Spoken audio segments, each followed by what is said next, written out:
सोलापूर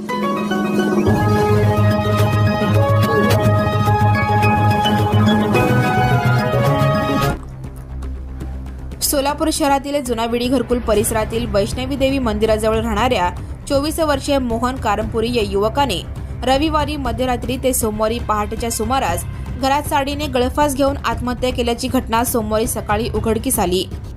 मोहनच्या आई या रविवारी मुलीकडे भेटीसाठी गेलेल्या असल्याने रात्री तेथेच मुक्काम करून सोमवारी सकाळी घरी परतल्या।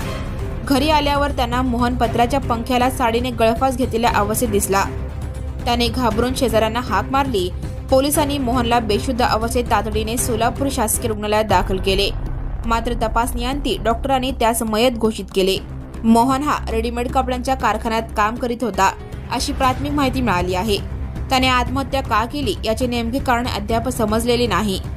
घटनेची माहिती मिळताच नातेवाईक व परिसरातील नागरिकांनी शासकीय रुग्णालयात मोठ्या प्रमाणात गर्दी केली होती। परिसरात हळहळ व्यक्त होत आहे। या घटनेचा अधिक तपास पोलीस करत आहेत। Subscribe now and press the bell icon. Never miss an